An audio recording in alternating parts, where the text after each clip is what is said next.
What up guys, Maxki here and welcome to my school of Ekkonomics for patch 8.9. And wait, what was that? Oh my god, Corky's bombing us! Get down! Go! What up guys, Maxki here, and after renovations we have Ekko University. Thank you so much Corky for saving our demolition costs. But here at Ekko University we're going to do economics, we're going to do 1v1s, we're going to do laning, we're going to do fighting. Everything about Ekko we're going to do. So let's get right into Ekkonomics 8.9. It's not how much time you have. It's how you use it. Welcome everyone to the first official class of Ekko University Economics for patch 8.9. We're going to talk about Ekko's best runes, best builds, must bans in the mid lane, Ekko's patch rating, and lastly we're going to do some op.gg reviews. And don't worry, this school is completely free. Pay me now. Alright guys, so let's talk about Ekko's best rune page for patch 8.9. And it's the same rune page that's been the best for like the past couple of weeks. We have Domination Sorcery, we're going to go Electrocute, Sudden Impact, Eyeball Collection, Ravenous Hunter. And then for the Sorcery tree, we're going to go Absolute Focus, Gathering Storm. This entire rune page is literally for solo carrying and getting crazy burst with Ekko. You could go like Resolve Secondary, but they did nerf Resolve Secondary quite a bit. It's not as strong as it was before, but it's still kind of good in poke matchups. But for the most part, I think this is the best rune page that you could possibly go. Alright guys, so I'm going to talk about the best build for Ekko for patch 8.9, which is the same best build that I've been saying for the past couple of weeks. Doran's Ring, Dark Seal, Proto Belt, Boots, Lichbane. If they don't have healing, rush Death Cap. But if they do have healing, go Merlinomicon. And then vice versa. So yeah, I think these are the core items that are the best in Ekko for solo carrying. You obviously may need a Zanya somewhere.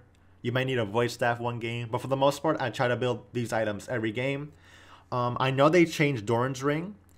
So it gives you, it no longer gives you the 4 mana on killing a minion. And it no longer gives you 50% base mana regen. But it does give you 5 damage on hitting a minion. And it gives you 1 mana per 1 second. I haven't really felt mana issues. I've been using Doran's Ring this entire patch. And I play Ekko the same way that I always do. So if you really are struggling with the mana, maybe learn how to manage your mana better. Or if you really don't want to go Doran's Ring, I'd say you could try Corrupting Potion into Dark Seal. That'll kind of be useful. But for the most part, I think that the Doran's Ring changes affect champions that have to spam all their abilities to farm.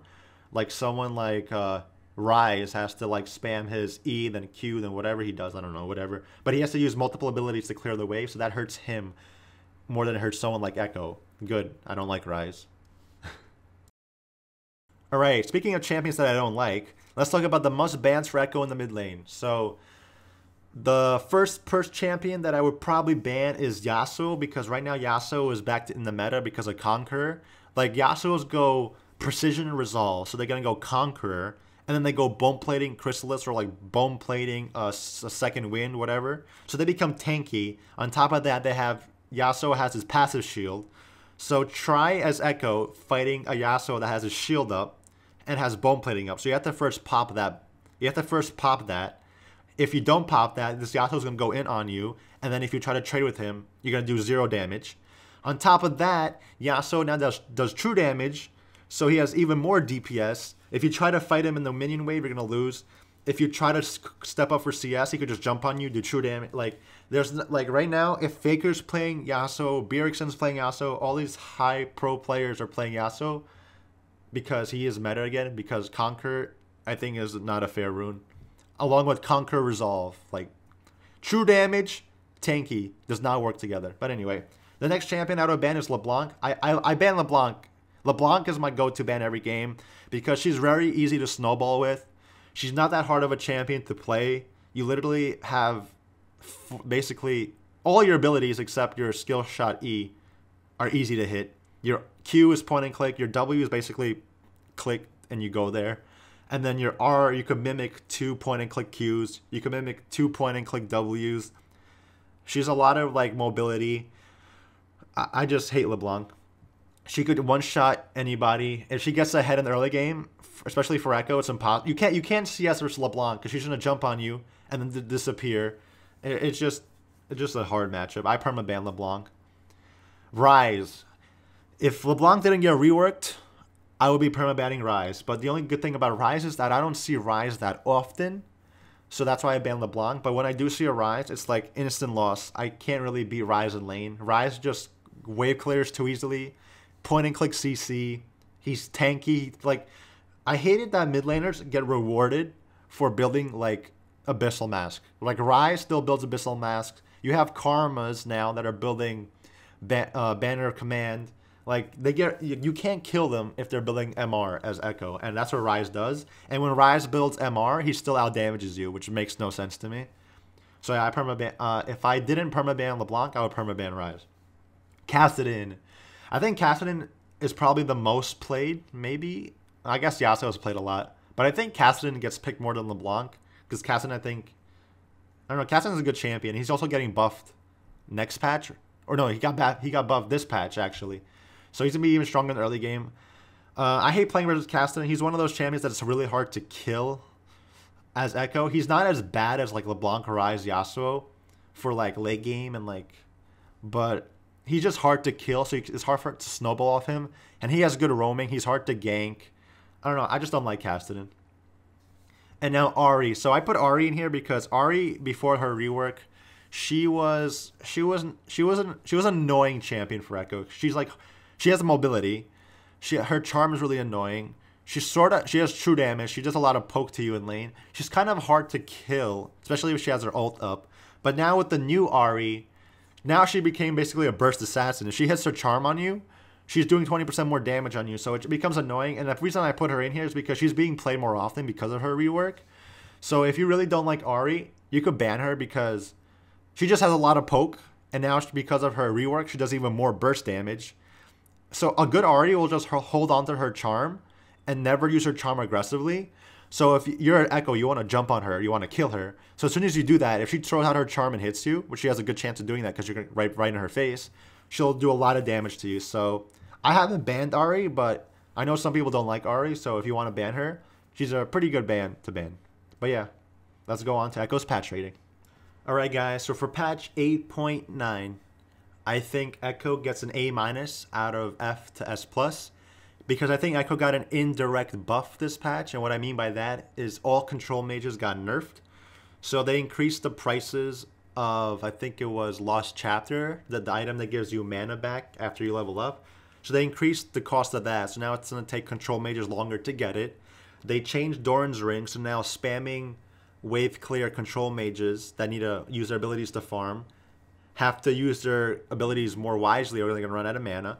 And then they also increased the cost of tier and lowered the amount of mana you get from it. So basically all control mages got nerfed, which means even though Ekko could kill control mages, they do poke him a lot. So it makes the laning phase kind of annoying.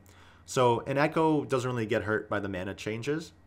Also, and so yeah, so I think Ekko is really good in this patch right now, especially since champions like Talia are like one of the best champions in the game right now for mid lane. And she basically just got nerfed because of these mana changes, so that always benefits Ekko.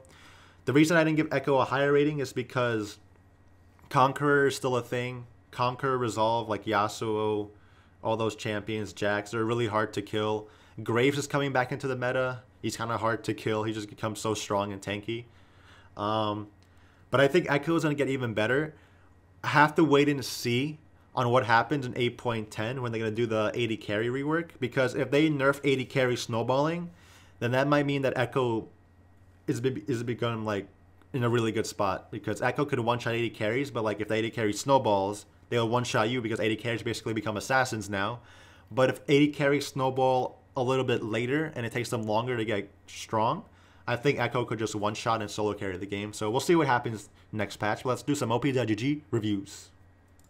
Alright guys, so for today's OP.GG reviews, I'm going to review 2 high-elo Ekko players, and then I'm going to review myself. I guess I'm sort of high-elo.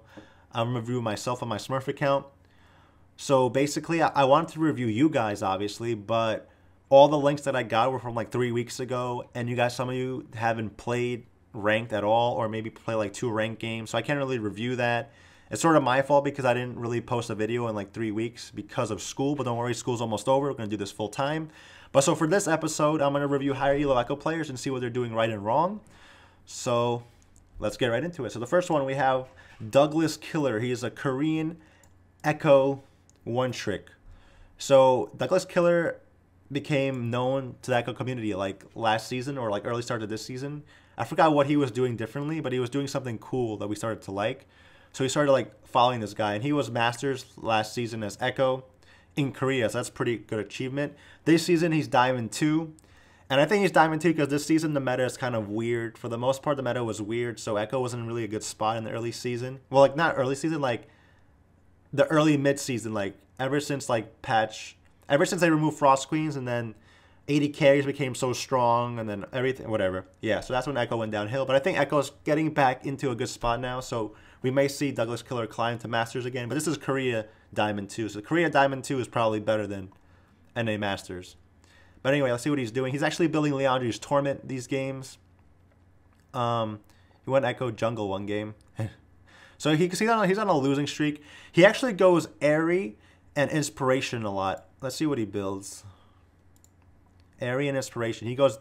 Okay, so people go Minion Dematerializer now because they want to secure the expensive cannons. And obviously for Wave Clear. And Warp Tonic is good for just potions and poke in lane. I think he goes Airy versus hard match. Who is he going against? He's going against Cassiopeia.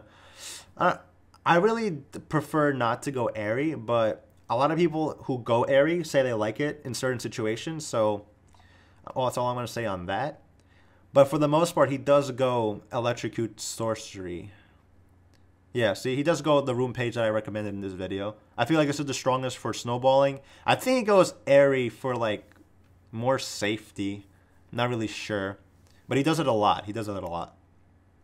And he's also here. He's double stacking Doran. So I talked to somebody about this. Doran's rings no longer have a unique passive. So now maybe, I don't know if it's gold efficient to buy 2 Doran's rings. Like someone has to like do the math and figure it out. But getting 2 Doran's rings may be like worth it because you get a lot of mana back. I don't know. And you get 10 extra damage on a minion. So I don't know. I don't know if double stacking Doran's is cost efficient. Someone should figure that out. But for the most part, he has a... Like, look how good his KDA is almost 3 in Diamond 2. And he only has a 52% win rate. Like, there are so many champions in the meta right now that could have, like, a 2 KDA and have, like, a 60% win rate. Just because they're just meta champions. But, yeah. Douglas Killer... He's, hopefully you get Masters, my dude. Hopefully you get Masters. I know you will. Echoes will always get Masters. But yeah, I think he's the highest Ekko in Korea. I don't think there's a single Ekko in Challenger.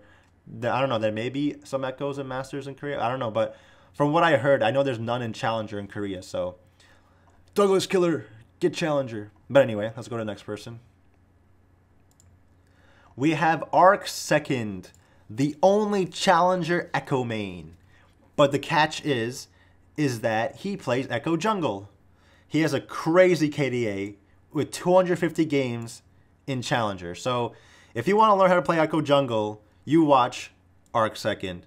So I'm not a jungle main, so I can't tell you why Ekko Jungle is amazing, whatever. But I could tell you that Ekko is a strong champion. He's an assassin. He's a strong champion. And tank items are OP in this game. We all know this. We all know that we saw Tank Fizz, we saw Tank Akali, we saw Tank Ekko. So Arc Second is running Tank Ekko in the jungle. So he builds Runic Echoes, so he gets some AP, and then he just goes full tank. He'll go Iceborne Gauntlet if he needs armor first, or he'll go Abyssal Mask if he doesn't really need armor first. But he'll get both of these items. Like, you guys should watch a video on how he clears a jungle. But I think this is just strong. First of all, jungle is a very impactful role. So if you have jungle knowledge, if you have a lot of jungle knowledge, you could carry a game. Because jungler ganks the lanes, jungler gets objectives. Jungler is probably the most important role in the game. And it has the most to learn. So Arc Second, it's obviously, I wouldn't say it's Ekko that's carrying Arc Second. I think he's a very smart, skilled player. And because he's a smart, skilled player, he's taking an assassin, which is Ekko, which is a good champion. And he's combining his knowledge of the jungle. He's combining the strength of Ekko. And he's adding tank items to it.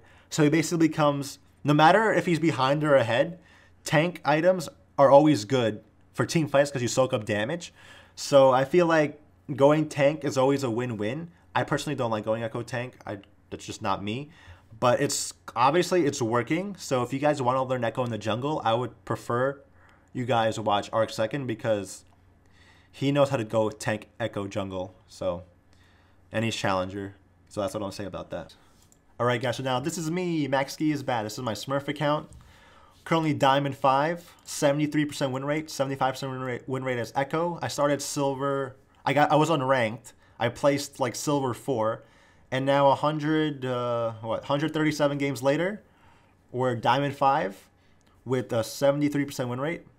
So I just wanted to show you guys this because Diamond players are able to solo carry games all the way up to Diamond with hopefully a 70% win rate or higher. So just understand that you could always solo carry a game if you have the game knowledge and you have the game skill.